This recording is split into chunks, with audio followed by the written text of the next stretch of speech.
Mic on, camera on. Welcome, guys, to the Hardiac YouTube channel, and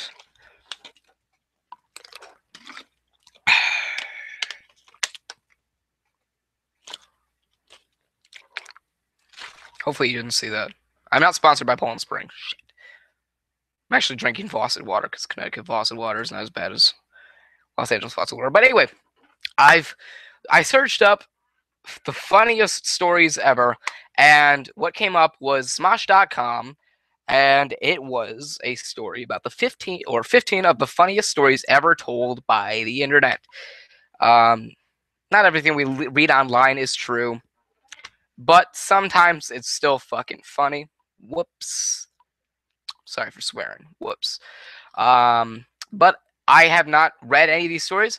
But first, all information and all knowledge of these stories and this topic that I am talking about today are brought to you by Smosh.com. They're not a sponsor, but this is where I'm getting the information from. So this is where I'm getting it from, and all credit for this information goes to them. So 15 of the funniest stories ever told by the internet. Let's go to the first one. Excuse me. All right. Oh, all right. Okay.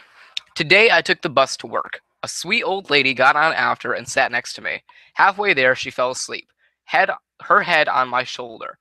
I gently tried to wake her up before my stop. She wasn't sleeping. I let a dead woman lie on me for 30 minutes. Fuck my life. All right, so wait a minute.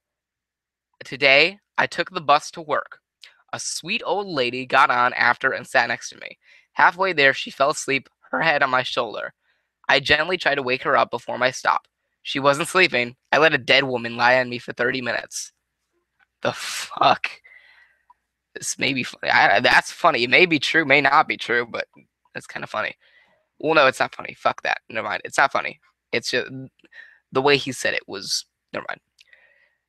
All right, next one. This one time I ran a red light on mistake, and I didn't notice it was red until it was too late. So I just ran the light, screeching like an angry pterodactyl the entire time. A cop was at the intersection, so he pulled me over, and when he went to my window, he was wheezing because he was laughing so hard, and he said, "Okay, so I know you ran a red light, and that's really bad, and you should never do it again, but I'm gonna give you a ticket because that was the funniest thing I've ever seen, and my partner can't get out of the car because he's laughing so hard he's about to pee himself." I forgot that I had my window open when I ran the red light, and the cop told me that all he heard from my car was a really high-pitched scream! And that's how I got out of a ticket for running a red light. That's awesome. All right, next one. So I just hopped in the shower. It got really stuffy, so I opened the bathroom window. I continued my shower as normal until a bird flew in my window and started flying around the bathroom, knocking over on the counter and ramming into the mirror. Out of shock, I stepped back and slipped on a bottle of shampoo and smacked face first into the warm bathtub floor. While I regained consciousness, the bird continued to ruin the bathroom and run into the mirror. At this point, we are now 30 seconds into the ordeal, so it's starting to hurt itself. The bird gives up and lands on the counter, obviously bewildered. So I get out of the shower, ass naked, and walk over to the counter. It stares at me, and I stare back at it. I tell the bird that there is no way I'm touching him, so he should fly away. So he should fly out the still open window. He clearly does not understand, so I am left with no choice. I grab the bird in my towel and carry it outside. Still naked, I make it outside and decide that I need to walk the bird at least a few feet from my door so it doesn't fly back inside. As I step out there, my always absent neighbor chooses a wonderful time to pull into their driveway, which is overlooking mine. So here I am, naked, with a towel in my hands and not around me, in my driveway at this point. I release the towel so the bird can escape and the neighbors can finally understand what happened. As I release the towel, the bird falls lifeless to the floor. Gosh damn it. That's funny. Death is not funny, but that story was funny. All right. Simple. I took it in my grandma's cat's litter box when I was like 13, and my whole family was wilding out trying to figure out why the cat took such a huge dump. Then they took her to the vet, and we found out she has a feline HIV. So in a way, I helped her.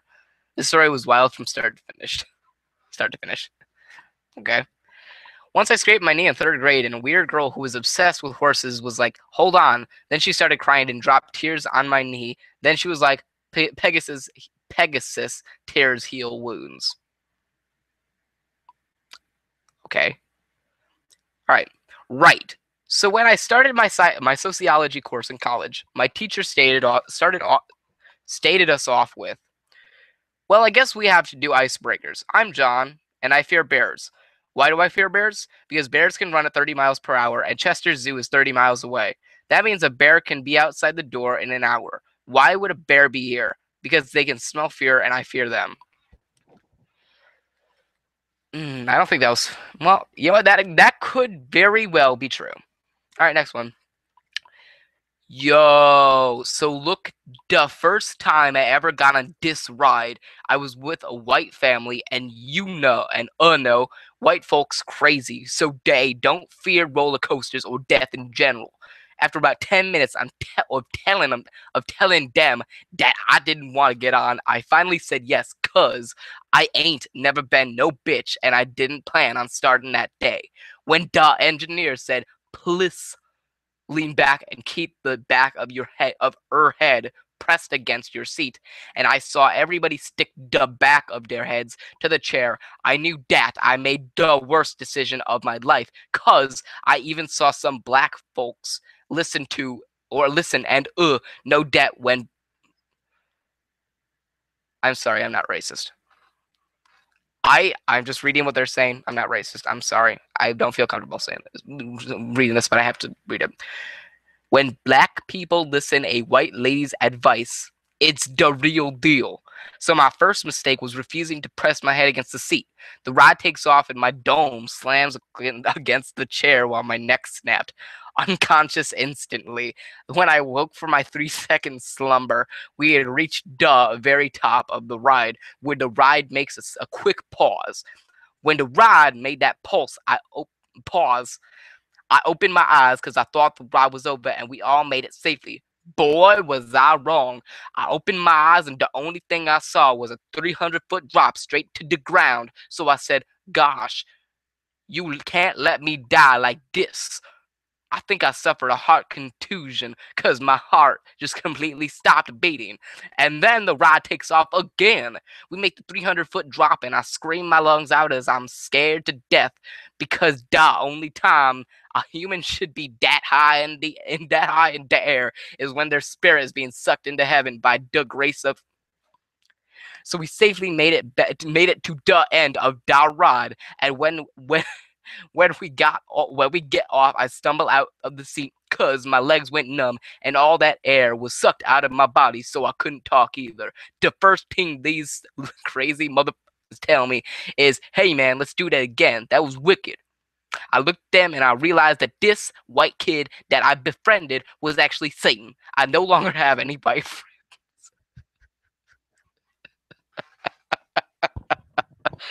What the is this world come to? Oh, that was funny as shit. This user knows nothing about punctuation. This was one of my biggest pet peeves: improper grammar. Oh man. Excuse me. Next up, Owl City official.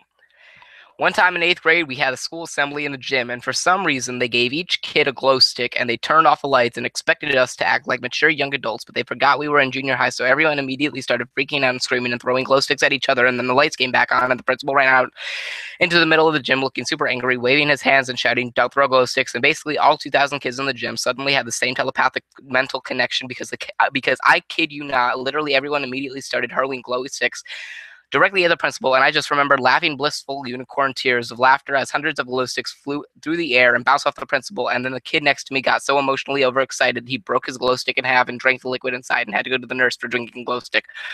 No fucking periods in there whatsoever. Are you kidding me? You wonder why I said that so fast, and the reason why is because there was no period in there. Just want to get through it. Next one. This is a long one. Hey guys, my name is Courtney and I'm 17. Courtney Love? Fuck you. So there's this girl I hate, Amber. This girl, oh wow, I don't think this has any fun. So there's this girl that I hate named Amber who had a big party and I went. We got into a huge argument and I left and went back into the backyard to get away from her. She followed me outside and was arguing with me and stuff. ND. Then out of nowhere, she pushed me so hard. She grabbed me and tried to take me down on the ground and she climbed on top of me and was choking me and smashing me onto the ground. I pretended I was unconscious and she was freaking out. She picked me up and started dragging me even though I was awake. I was just pretending to be unconscious. I peeked and saw she was dragging me towards the pool. I took a huge breath and she held up my body beside the water and threw me into the pool. I did the dead man's float and I held my breath as long as I could. Then I turned around to breathe and Amber was gone. I heard her coming back, so I quickly started floating again. And then someone grabbed my leg and pulled me out of the water. It was Amber and her boyfriend. I kept pretending to be unconscious. Amber said she threw me into the water to get off any evidence that she was on me. She said I was in the water for about 10 minutes, so I'm probably dead, and she checked my pulse, and I kept pretending I was unconscious, and that idiot couldn't find anything and assumed I was dead. I saw my cell phone on the ground. It fell out of my pocket before Amber threw me into the pool. They left for a second, so I turned on the voice recorder and I put the phone in my pocket. They dragged me across the grass around the front of the house and then they lifted me up and took me upstairs and put me in the closet in Amber's room. When they left, I got out and dried myself off and I didn't have any clues behind. I didn't leave any clues behind. I climbed out of Amber's window and went home. Help, what should I do?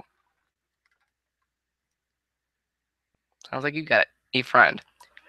Oh, so today in class, the weirdest happened. A bee got into my class and everyone was freaking out. So all of a sudden, this kid goes, "I got it," and he pulls out a rubber band and shoots it down in one try. My teacher just stood there. Nobody knew how to react.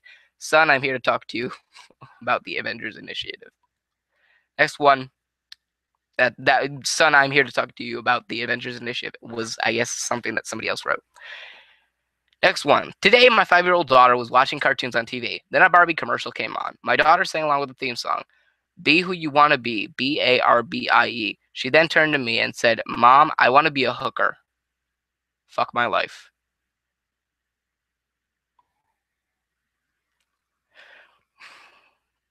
Okay, next one.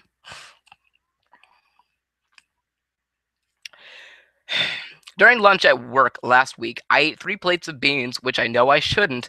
When I got home, my husband seemed excited to see me and exclaimed delightedly, "Darling, I have a surprise for dinner tonight." He then blindfolded me and led me to my chair at the dinner table. I took a seat, and just as he was about to remove my blindfold, a telephone rang. He made me promise not to touch the blindfold until he returned and went to answer the call. The beans I had consumed were still affecting me, and the pressure was becoming unbearable. So while my husband was out of the room, I seized the opportunity, shifted my weight to one leg, and let one go. It was not only loud, but it smelled like a fertilizer truck running over a skunk in front of a garbage dump. I took my napkin from my lap and fanned the air around me vigorously. Then shifted to the other leg. I ripped off 3 more. The sting was so worse that cooked cabbage. It was worse than cooked cabbage. Keeping my ears carefully turned to the conversation in the other room, I went on realizing atomic bombs like this for another few minutes. The pleasure was indescribable. Eventually, the telephone farewells signaled the end of my freedom. So I quickly fanned the air a few more times with my napkin, placed it on my lap, and folded my hands back on it. Feeling very relieved and pleased with myself, my face must have been the picture of innocence. When my husband returned, apologizing for taking so long, he asked me if I had peeked through the blindfold. I assured him I had not.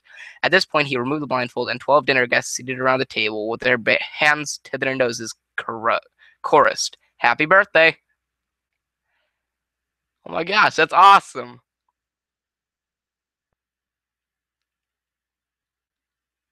That's very, very awkward. Wow. I don't know if that's true or not, but that was ingenious.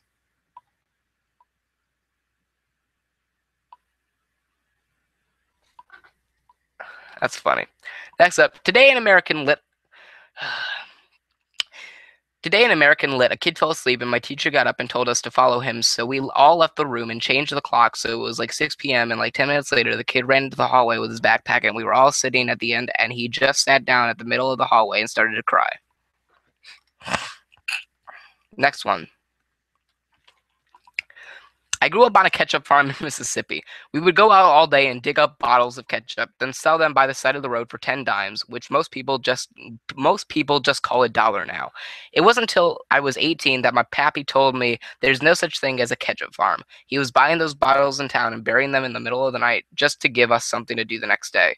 They cost him $2 a bottle, so we were losing a solid dollar every bottle. Plus, the time spent digging them up and him sneaking out every night to bury them. After I found out I moved to New York to become a jazz dancer, I became a hit and danced privately for many well-known celebrities and world leaders. I would sometimes dance quietly for Einstein in his study.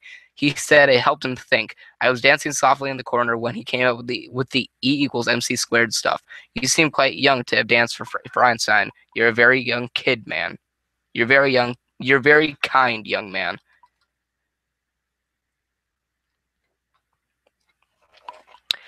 I almost got arrested when I was 7 because I was putting that fake snow stuff in plastic sandwich baggies and giving them to all my friends, and more kids would come up asking for snow, and one kid's parents found out, and they thought it was cocaine, so they called the police on us, and they literally thought that a 7-year-old girl had created an underground drug distributing system.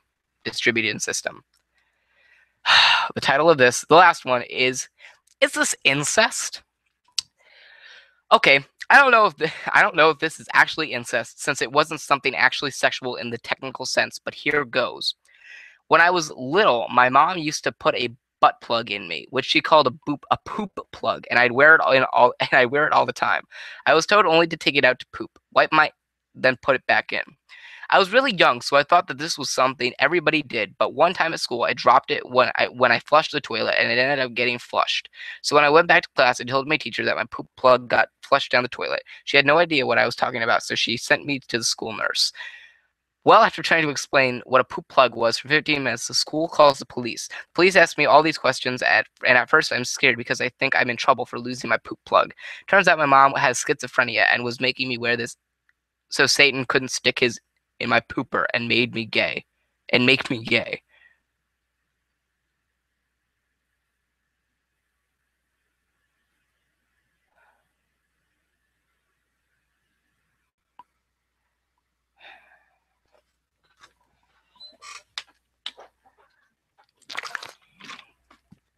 What the fuck?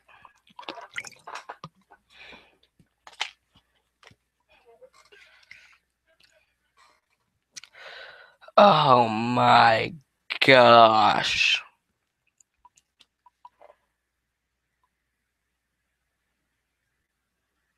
That's awful. It's funny, but awful.